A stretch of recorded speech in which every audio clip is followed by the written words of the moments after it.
Greetings, my dear sisters and brothers, and happy second Sunday of ordinary time. You see to you all. Today we see Jesus performing his first miracle or first sign. John does not say it's a miracle, he says it's a sign. The first sign at the wedding in Cana of Galilee. And in today's gospel, Mary told us why we should approach Jesus. They have no wine when we need something, and why and how we should act in order to receive that which we ask from Jesus. Do whatever he tells you.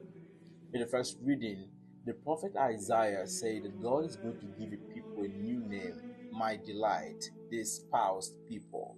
So also the same idea of marriage, of transforming, of happiness, of rejoicing, that Jesus performed his first miracle at the wedding in Cana of Galilee, where they had no wine.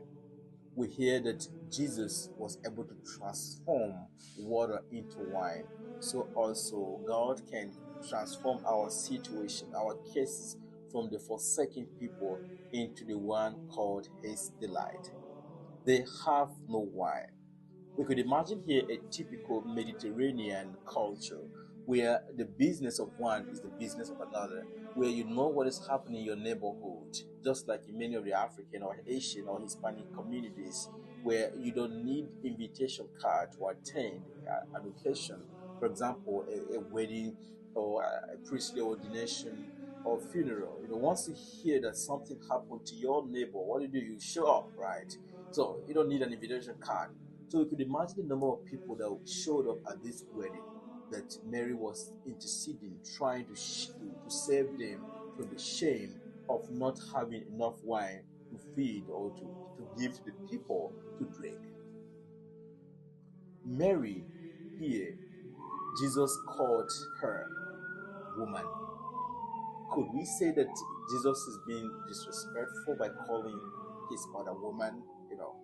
It is not a way of being disrespectful. It is rather a majestic expression that simply means mom or mother, which Jesus was trying to show concern. But also, it is important to note that in the Gospel of John, the name Mary does not appear. John used the expression the mother of Jesus and also woman. At the foot of the cross, remember, they say the mother of Jesus was there when he said, woman, behold your son. And he said to John, son, behold your mother. And Jesus says, my hour has not yet come. Because the real hour of Jesus is when he will be lifted up on the cross. Then he will be glorified. He always said, in the Gospel of John, chapter 12, verse 23, that the hour has come for the Son of Man to be glorified, when he was being led, to be offered or to be crucified. So by saying that Jesus does not want to preempt the time of God, that to wait until the time of God is ready to be made manifest. But all the signs that Jesus has been performing, we see that it is a manifestation of that inbreaking of the reign of God. Mary says, do whatever he tells you to do. In these words, we sense the importance of interceding for people. Because Mary, on her own, she couldn't lose anything or gain anything if there is wine or not at the wedding. But she wanted to take away that shame of this couple who will be running out of wine. One of the most important, of course, elements at a typical feast, even then and now. We see that here is an expression of a need. Sometimes when we pray, our prayer is full of wants rather than needs. God, I want you to do this for me. I want you to do this for me.